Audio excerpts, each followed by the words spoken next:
아버지와 형을 속여서 장자권과 축복권을 빼앗았던 일로 야곱은 형의 분노를 피해서 가나안 땅에서 도망치듯이 떠나서 이제 하란에서 외삼촌 라반과 생활해야 했습니다.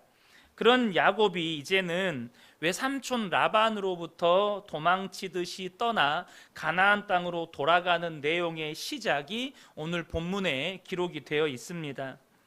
야곱은 오랜 타향 생활에 지쳤던지 고향으로 돌아가고 싶었고 삼촌 라반에게 자신과 처자를 보내달라고 요청을 합니다. 유능한 일꾼이었던 야곱을 보내고 싶지 않았고 무엇보다 자신의 딸들과 또 손주들과 헤어지고 싶지 않았던 라반은 야곱을 붙잡고 싶었고 또 그동안에 무보수로 이렇게 부려먹었던 야곱에게 고용계약을 제안을 합니다. 야곱은 그 고용계약을 받아들이죠. 야곱에게 불리한 고용 계약이었음에도 불구하고 하나님은 이 베델에서 야곱에게 약속해 주신 대로 야곱을 축복해 주셔서 야곱은 마침내 부자가 됩니다. 그런데 그것이 이 야곱이 부자가 된 이것이 야곱과 라반 사이에 갈등의 빌미가 됩니다. 1절과 2절을 보겠습니다. 야곱이 라반의 아들들이 하는 말을 들은즉 야곱이 우리 아버지의 소유를 다 빼앗고 우리 아버지의 소유로 말미암아 이 모든 재물을 모았다 하는지라. 야곱이 라반의 안색을 본즉 자기에 대하여 전과 같지 아니하더라. 가축이 새끼를 낳으면 건강한 것은 야곱의 것이 되고 약한 것은 라반의 것이 됩니다. 그러니까 하나님이 그렇게 하신 것이죠. 그러니까 라반의 아들들은 야곱이 아버지의 소유로 인해서 점점 부자가 되는 것을 지켜보면서 시기와 불만이 이렇게 쌓여갔습니다. 참지 못한 라반의 아들들은 여기저기다가 이제 떠들고 다니는 거예요. 야곱이 우리 아버지의 소유를 다 빼앗아 갔다. 야곱이 저렇게 부자가 된 것은 우리 아버지 덕분이다. 이런 말들을 하고 이제 돌아다니기 시작하는 거예요. 더욱이 라반도 야곱을 대하는 태도가 이전과 달랐고 야곱도 삼촌 라반의 낯빛과 자신을 태하는 태도가 이전과 같지 않다는 것을 느끼고 있었습니다. 결국 야곱은 이 하란 땅을 떠나야겠다라고 마음을 먹게 되는 것이죠. 그러던 차에 야곱이 그곳을 떠나기로 결단하게 되는 결정적인 사건이 하나 발생합니다.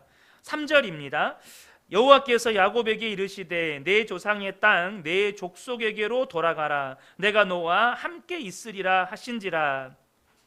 바로 하나님께서 삼촌 라반과 불편한 관계 가운데 있는 야곱이 마음이 흔들리고 있을 때 그 야곱에게 나타나셔서 네 조상의 땅, 네 족속에게로 돌아가라라고 말씀하시는 거예요.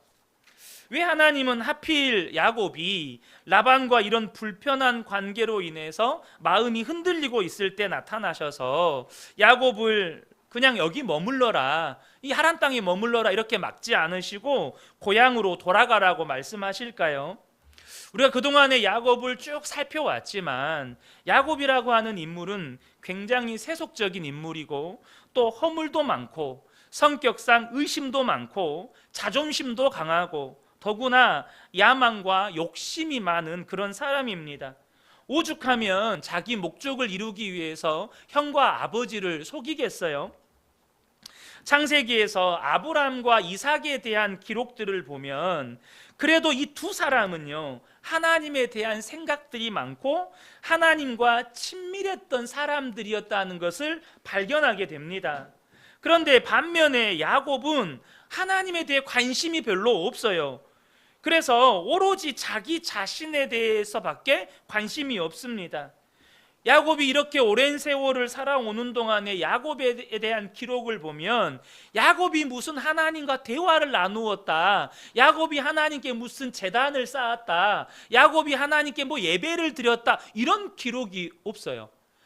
아브람과 이삭의 기록에 관해서는 곳곳에서 하나님께 예배 드렸다는 기록들을 볼 수가 있는데 야곱의 기록을 보면 뭐 하나님께 제사 드렸다, 예배 드렸다, 하나님과 어떤 대화를 나눴다, 이런 기록이 전혀 없는 거예요. 지금 야곱이 여러분 청년 시절 때 그 가나안 땅에서 떠난 것이 아니고 이미 가나안 땅을 떠났을 때 야곱의 나이가 노년의 나이입니다. 상당히 나이가 많아요.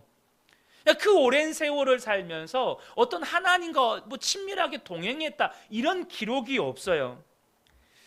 오로지 그의 관심은 자기 부인, 자기 자기 자식, 자기 재산, 뭐 이런 것에만 관심을 가진 좀 이기적인 사람이거든요. 그러니까 야곱은 사랑하고 싶어도 좀 사랑하기가 쉽지 않은 그런 사람입니다.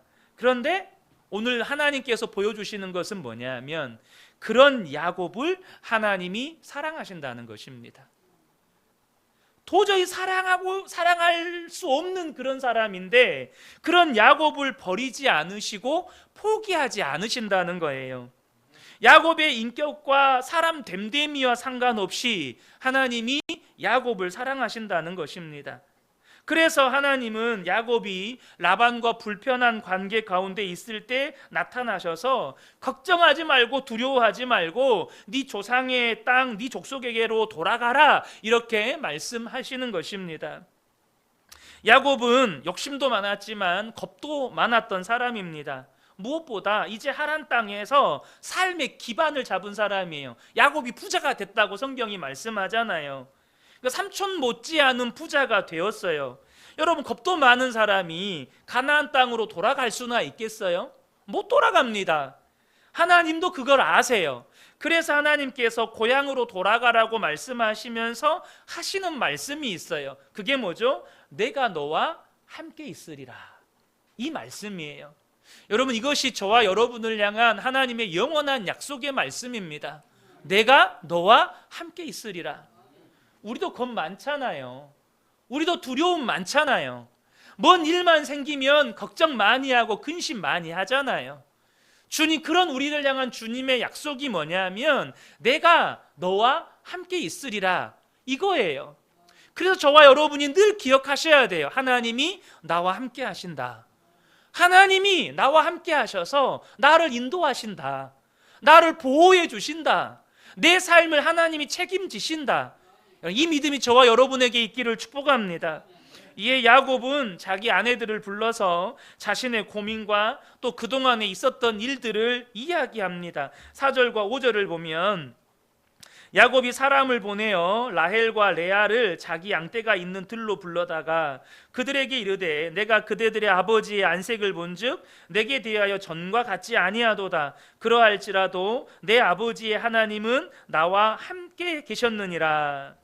그러니까 이제 장인어른의 안색과 태도가 이전과는 완전 달라졌다는 거예요. 그러면서 야곱이 하는 말이 뭐냐면 그러할지라도 장인어른은 나에게 품삯 주고 싶어 하지도 않았고 정말 나에게 무보수로 오랫동안 그렇게 부려먹었지만 하나님은 나와 함께 계셨다. 여러분, 이것은요, 야곱이 부족한 사람이고 분명히 연약한 사람이에요. 그러나 여러분, 우리가 분명하게 야곱에게 배워야 할 것이 하나가 있어요. 그게 뭐냐면 야곱에게는 분명한 신앙 고백이 있었다는 거예요. 분명히 야곱은 연약한 사람입니다. 인간적으로도 별로 안 친하고 싶은 사람이에요. 저런 사람하고는 친구 안 하고 싶다, 이런 사람입니다. 그럼에도 불구하고 야곱에게는 분명한 신앙의 고백이 있어요. 그게 뭡니까? 내 아버지의 하나님은 나와 함께 계셨다. 하나님은 나와 함께 계신다. 여러분, 우리는 많은 연약함을 가지고 있습니다. 그러나 여러분 기억하십시오. 사람들은요, 그 연약함을 각양각색의 위선으로 포장을 합니다. 어떤 사람은 지성으로, 어떤 사람은 교양으로, 어떤 사람은 물질적인 부요함으로 자기 내면의 연약함들을 포장합니다. 그러나 여러분, 우리의 연약함을 가리기 위한 수고와 노력의 위선이 우리를 구원하지 않습니다. 여러분, 우리에게 많은 연약함이 있지만 여러분 꼭 기억하십시오. 하나님을 믿는 믿음이 저와 여러분을 구원합니다. 하나님은 어떤 하나님이십니까? 나와 함께 계시는 하나님이십니다. 십자가에서 죽으신 그 예수님이 부활하셔서 지금은 성령으로 우리 안에 함께 계십니다. 그 하나님이 나와 함께 계신다고 여러분 믿음으로 고백할 때 여러분 나와 함께 계신 하나님이 내 삶에 실제적으로 경험되기 시작하는 것입니다. 분명히 야곱에게 연약함이 있었지만 그의 신앙 고백은 분명했습니다. 저와 여러분이 평생에 붙잡아야 할 하나님의 약속의 말씀, 그것이 무엇입니까? 내가 너와 함께 있으리라. 여러분 이 말씀입니다. 그리고 야곱은 이제 두 아내들을 설득하기 시작합니다. 6절과 7절을 보면 그대들도 알거니와 내가 힘을 다하여 그대들의 아버지를 섬겼거늘 그대들의 아버지가 나를 속여 품삯을 10번이나 변경하였느니라. 그러나 하나님이 그를 막으사 나를 해치지 못하게 하셨으며, 자신이 힘을 다해서 장인을 섬겼지만 장인은 어찌하든지 품삯을 덜 주려고 10번이나 품삯을 변경했던 사실을 먼저 아내들에게 이야기합니다. 여러분 야곱의 입장에서 14년을 공짜로 부려 먹임을 당했어요. 공짜로 노동을 했어요. 이제 한 6년 정도, 이제 야곱이 한 20년 정도 이 하란 땅에 머물거든요. 그 6년 동안 이 라반은 어찌하든지 야곱에게 덜 주려고, 안 주려고 계속 품삯의 조건을 막 바꾸는 거예요. 얼마나 서운해요.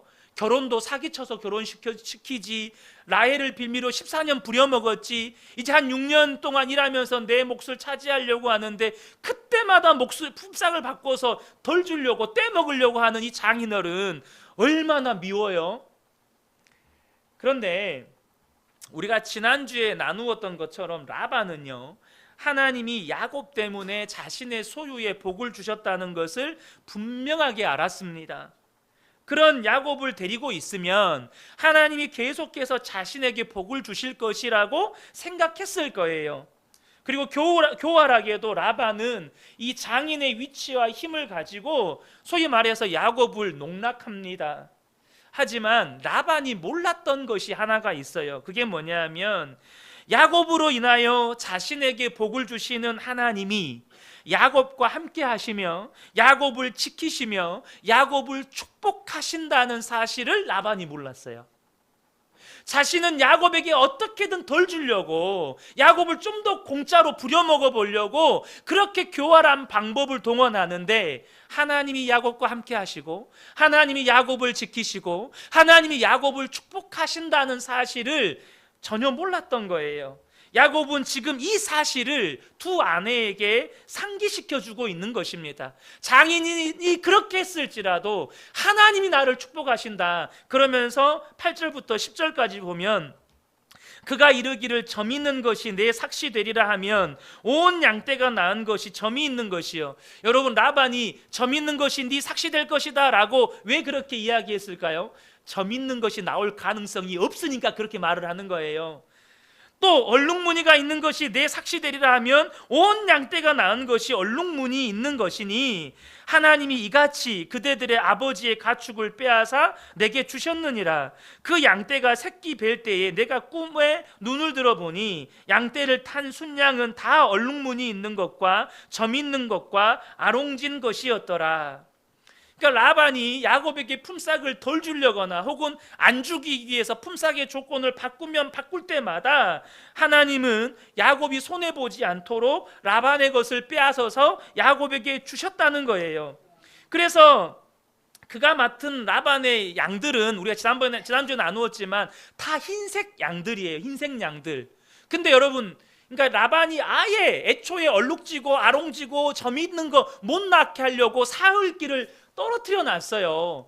전혀 가능성이 없어요. 그런데 여러분 보세요. 10절에 야곱이 꿈에서 짝짓기를 하는 순양들을 보는데, 이건 꿈 이야기예요. 꿈에서 하나님이 보여주신 거예요. 그 순양들이 다 얼룩지고 점 있고 아롱진 것들이었다는 거예요. 분명히 눈에 보면 다 흰 양들이에요. 근데 꿈속에서 짝짓기 하는 양들은 다 아롱지고 점 있고 이런 얼룩무늬 있는 양들이라는 거예요. 지금 뭘 말씀하시는 거죠?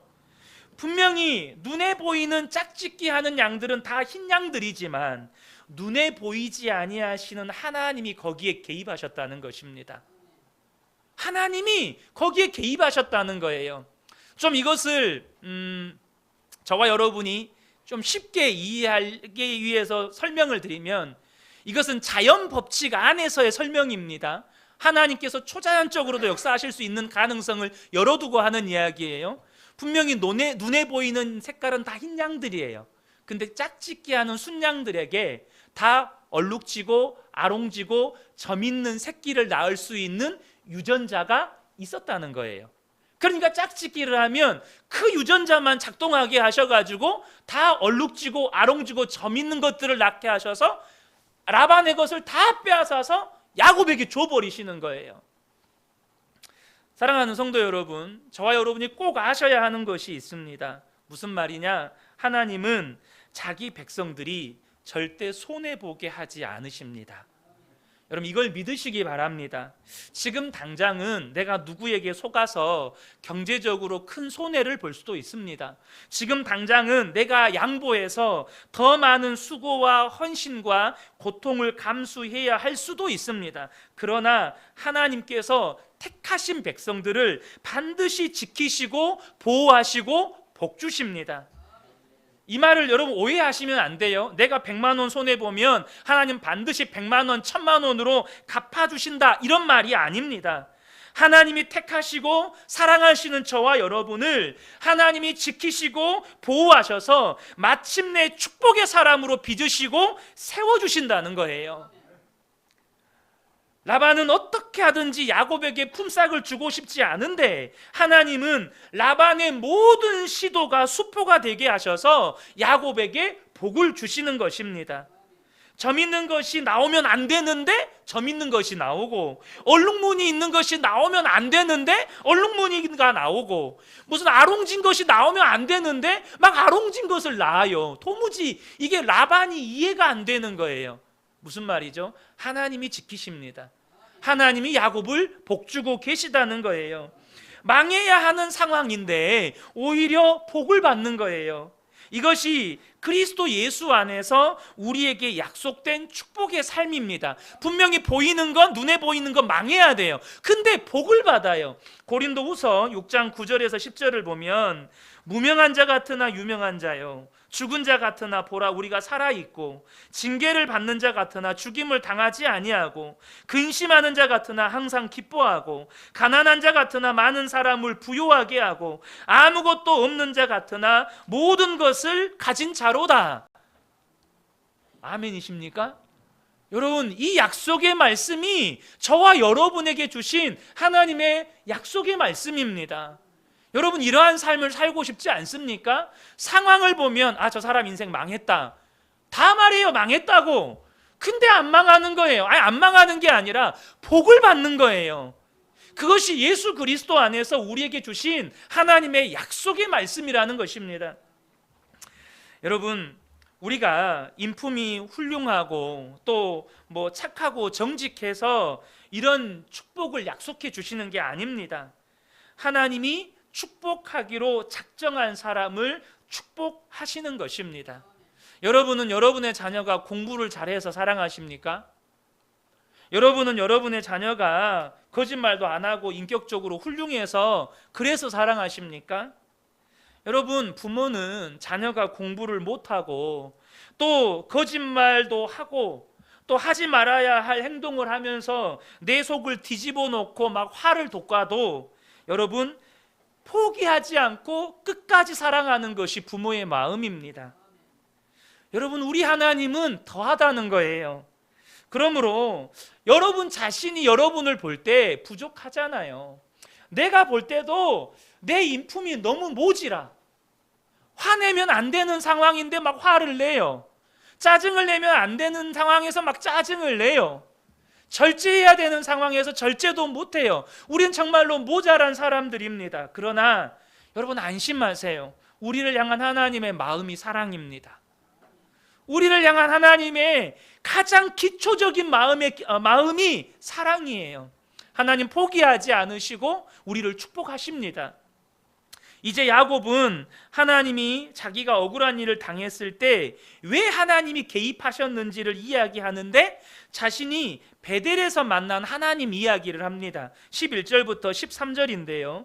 꿈에 하나님의 사자가 내게 말씀하시기를 야곱아 하기로 내가 대답하기를 여기 있나이다 하매 이르시되 내 눈을 들어보라. 양떼를 탄 순양은 다 얼룩무늬 있는 것, 점 있는 것과 아롱진 것이니라. 라반이 내게 행한 모든 것을 내가 보았노라. 나는 베델의 하나님이라. 내가 거기서 기둥에 기름을 붓고 거기서 내게 서원하였으니 지금 일어나 이곳을 떠나서 내 출생지로 돌아가라 하셨느니라.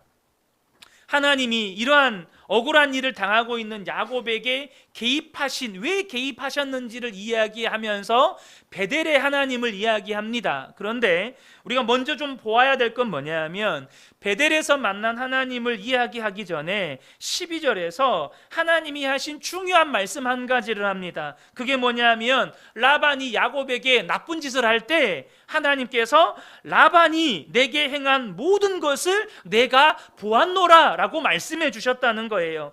야곱이 당한 모든 억울한 일을 하나님이 보셨다는 것입니다. 여러분, 지금까지 살아오면서 억울한 일 당할 때 있잖아요.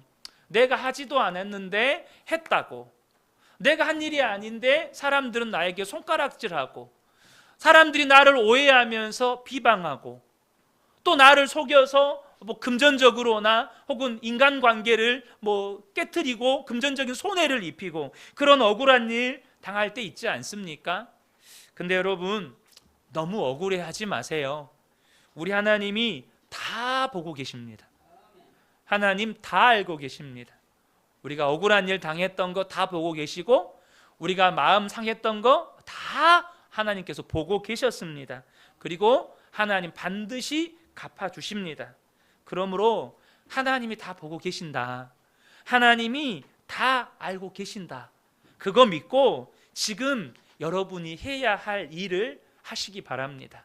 기도해야 한다면 기도하시고, 여러분 하나님 앞에 순종해야 한다면 순종하시고, 사랑해야 한다면 사랑하시고, 용서해야 한다면 여러분 용서하시기 바랍니다. 하나님 다 알고 계시고 다 보고 계십니다. 때가 되면 반드시 갚아주십니다. 그러면 하나님이 왜 야곱의 삶에 개입하셨습니까? 바로 야곱의 하나님이 베델의 하나님이시기 때문입니다.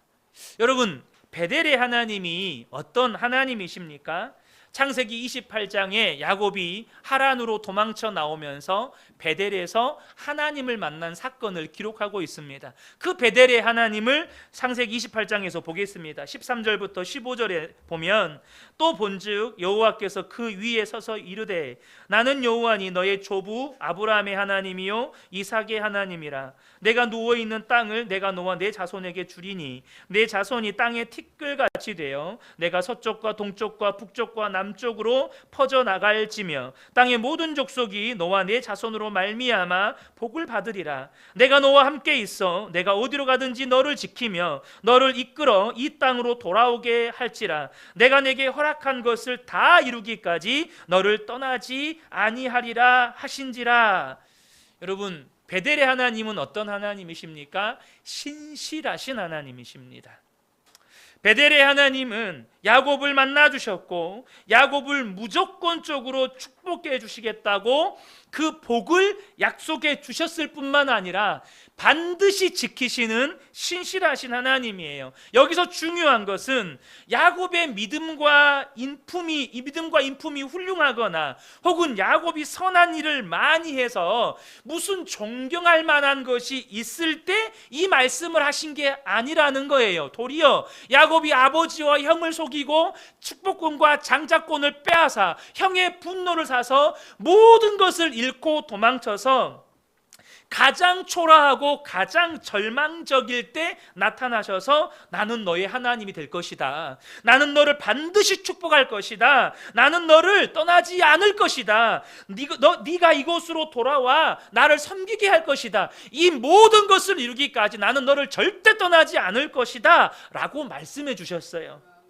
그러니까 하나님이 야곱을 사랑하시고 하나님이 저와 여러분을 사랑하신 것은 하나님 자신의 사랑과 하나님 자신의 신실함 때문에 사랑하신 것입니다.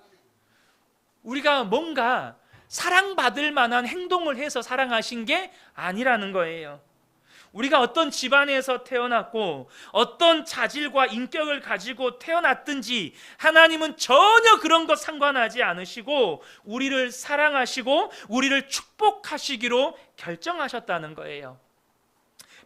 베델에서 만난 하나님이 약속하신 것을 한순간도 잊지 않으시고 그 모든 것을 기억하시고 야곱을 지금까지 축복해 주셨다는 것을 아내들에게 지금 이야기해 주고 있는 거예요.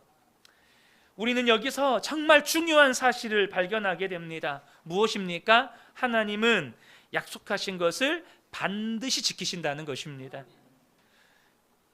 중요한 게 있어요.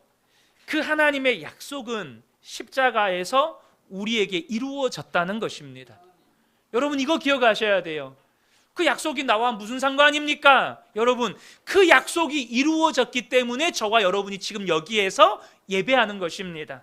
요한복음 3장 16절에 하나님이 세상을 이처럼 사랑하사 독생자를 주셨으니 이는 그를 믿는 자마다 멸망하지 않고 영생을 얻게 하려 하심이라. 여러분 우리가 예수 그리스도 안에서 이 신실하신 하나님의 그 놀라운 구원의 은혜를 우리가 누리고 있는 거예요. 저와 여러분이 지금 이 자리에서 눈에 보이지 않는 하나님을 예배하고 있는 것, 어떤 분은요 실수로 교회 나왔을 수도 있고 어떤 분은 지금까지 10년 혹은 20년 30년 50년 얼렁뚱땅 대충 예수 믿고 여기까지 왔다 할지라도 하나님이 실수하지 않으셨어요.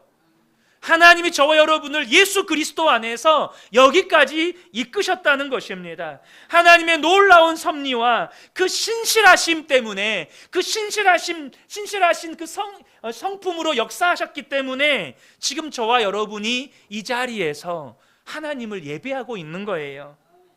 여러분 저와 여러분이 꼭 기억하시기 바랍니다.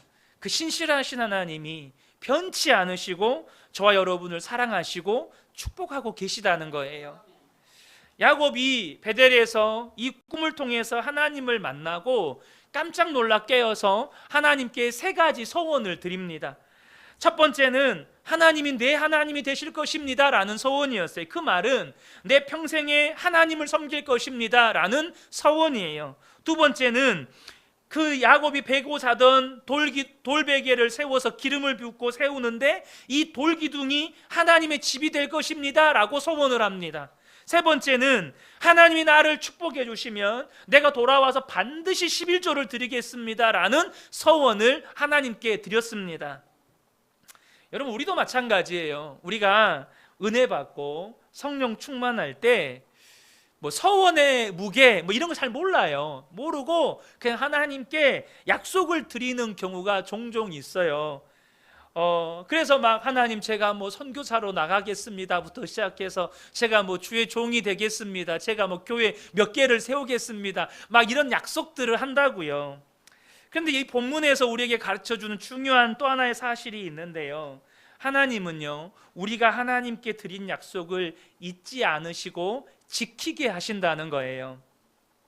어쩌면 야곱은 20년 전에 하나님께 드렸던 그 약속을 잊고 살았는지 몰라요. 야곱의 삶을 보면 분명히 잊고 살았던 것 같아요. 삼촌 라반의 집에서 야곱의 그 20년의 삶을 돌아보면 여러분 야곱의 삶이 하나님의 약속을 믿고 하나님을 신뢰하고 하나님께서 복 주실 것을 기대하고 바라는 삶이라기보다는 어찌하든지 자기가 성공해 보려고 힘쓰고 애쓰는 삶의 모습으로 보입니다. 그러니까 그의 삶은 하나님을 신뢰하고 하나님을 기대하고 바라는 삶이었다고 보기는 어렵다는 거예요. 그런 그가 무슨 하나님께 드린 약속을 기억하면서 내가 반드시 그 약속 지켜야지 이런 생각을 가지고 살겠어요? 오늘 본문을 보면 그런 야곱에게 하나님께서 나타나셔서 뭐라고 말씀하셨냐면 네가 거기서 기둥에 기름을 붓고 거기서 내게 서원하였으니 지금 일어나 이곳을 떠나서 내 출생지로 돌아가라 라고 하시면서 야곱이 잊고 살았던, 하나님께 드렸던 서원을 기억하게 하시고 지키게 하신다는 거예요. 그러니까 여러분, 야곱이 하나님께 드렸던 그 약속을 야곱 자신의 힘으로 지킨 게 아니고 하나님이 지키게 하신 것입니다. 나중에 우리가 또 나누겠지만 야곱이 가나안 땅으로 돌아가서 바로 고향 땅으로 돌아가지 않습니다. 세겜 땅에 세겜 성읍 근처에 머물다가 또 디나가 욕을 보이는 그런 또 처참한 일을 겪잖아요. 그러니까 하나님이 기억나게 하시고 하나님이 지키게 하신 거예요. 저도 중학교 때 교회에서 부흥회 한다기에 한번 참여했다가 은혜 받고 주의 종의 길이 뭔지도 모르는 그때에 하나님 앞에, 하나님 제가 주의 종이 되겠습니다라고 서원했던 그것이 저를 여기에 있게 만든 거예요. 근데 제가 여러분 분명하게 말씀드릴 수 있는 게 하나가 있어요. 그게 뭐냐면 제 힘으로 여기에 있는 게 아니라는 겁니다. 제 힘으로 왔다면 저는 중간에 분명히 포기했을 거예요. 제 힘으로 온 게 아닙니다. 하나님이 기억나게 하시고 하나님이 여기까지 오게 하신 것입니다. 제가 언제도 제 개인적인 간증을 하면서 제가 포기했던 이야기 말씀드렸잖아요. IMF 때 그 어려운 일 겪으면서 하나님 나 이제 못하겠습니다. 그냥 포기했다니까요. 근데 하나님이 생각나게 하시고 하나님이 여기까지 이끄셨다는 거예요. 지금 오늘 본문에 이것이 바로 우리에게 보여주는 축복의 비밀입니다. 하나님은요, 당신이 하신 약속을 반드시 지키시는 신실하신 하나님이십니다. 그러나 동시에 우리가 하나님께 드린 약속도 반드시 지키게 하십니다. 하나님이 우리에게 신실하신 것처럼 우리도 하나님께 신실하기를 원하시는 거예요. 우리가 하나님을 믿는다라고 하는 건 내가 하나님 앞에 올려드렸던 그 고백을 하나님께 지키도록 하나님께서 그렇게 역사하셔서 우리의 믿음대로 살게 하신다는 거예요. 그러므로 여러분이 예수 믿는 게 분명하다면 두 가지가 있어요. 두 가지가. 첫 번째는 뭐냐면 반드시 하나님이 여러분에게 주신 약속이 있습니다. 반드시 여러분에게 주신 약속이 있어요. 여러분 그것이 무엇인지를 기억하시기 바랍니다.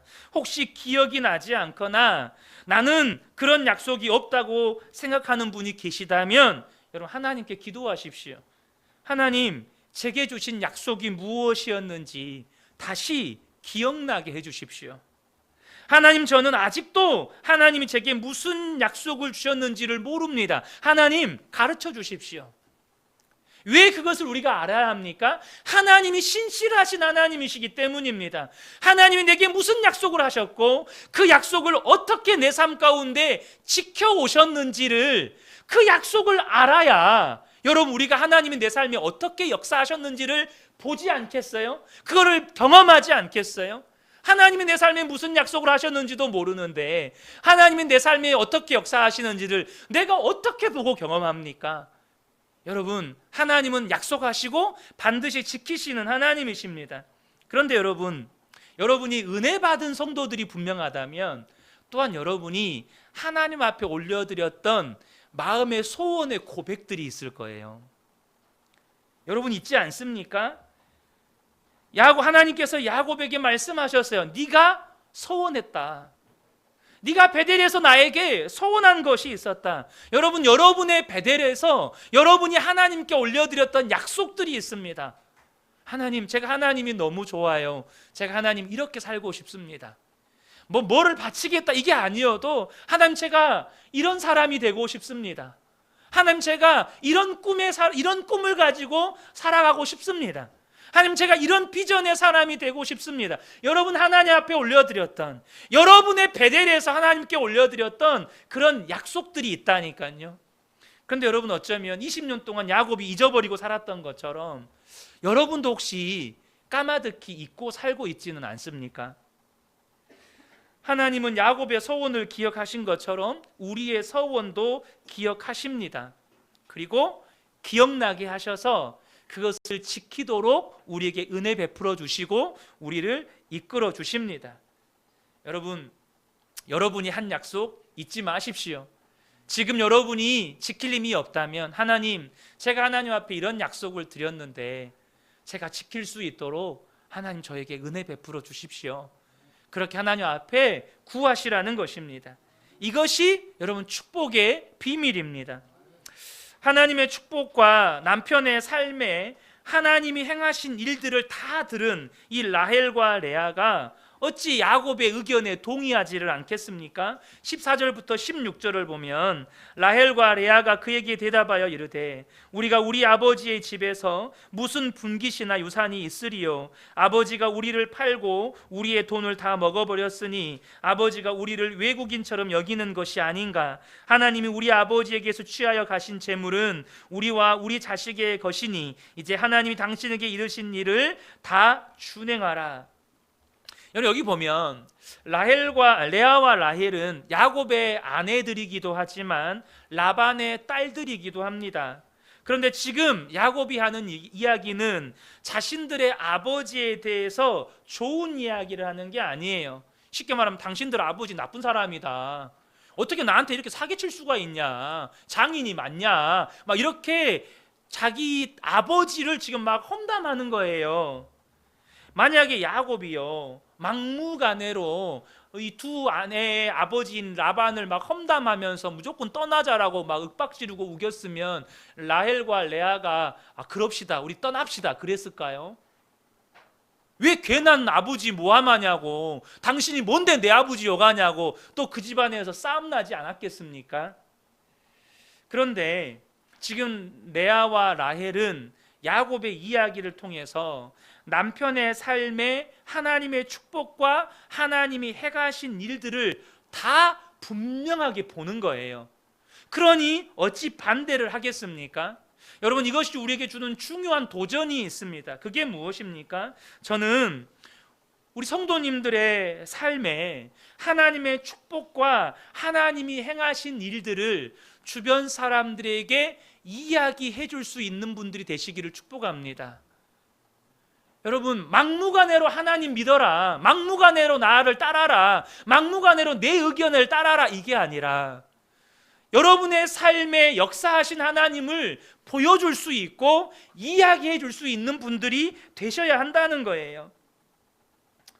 여러분, 무엇보다도 여러분에게 가장 가까운 사람, 여러분의 아내에게, 여러분의 남편에게, 여러분의 자식들에게 내 삶에 임한 하나님의 축복, 내 삶에 역사하신 하나님의 섭리, 이것을 말해줄 때 아내도 남편도 자녀들도 다 인정하는 거예요. 맞다고, 당신의 삶에 하나님이 그렇게 역사하셨다고, 맞다고, 아버지 어머니의 삶에 하나님이 그렇게 축복하셨고 하나님이 그렇게 역사하셨다고 여러분 인정하게 되면 그 부모의 말이, 아내의 말이, 남편의 말이 설득력이 있는 것입니다. 그러려면 여러분 중요한 것이 두 가지가 있어요. 오늘 말씀이 어떻게 보면 결론 부분인데요. 여러분, 야곱은 부족한 사람입니다. 연약한 많은 사람이에요. 하지만 우리가 배워야 할 점이 있습니다. 앞서도 한 가지를 나눴는데 야곱은요 신앙 고백이 분명히 했어요.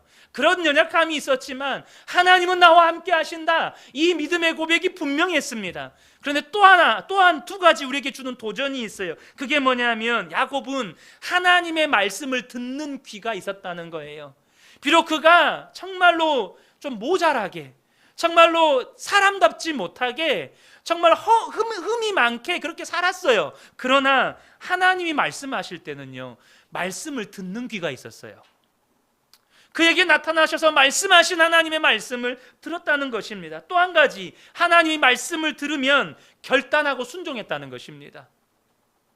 여러분, 하나님과의 관계에서 이것보다 중요한 게 없어요.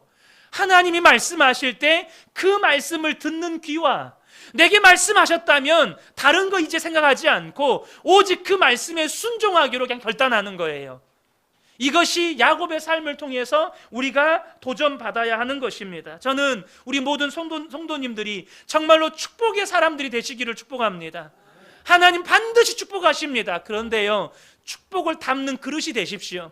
하나님께서 축복하실 때 하나님께서 여러분에게 무슨 말씀을 하시든지 그 말씀을 듣고, 말씀을 들었다면 이제는 다른 거 생각하지 않고 말씀에 순종하며 살아갈 때 하나님이 우리에게 부으시는 축복이 우리의 삶에 온전히 임하게 되는 것입니다.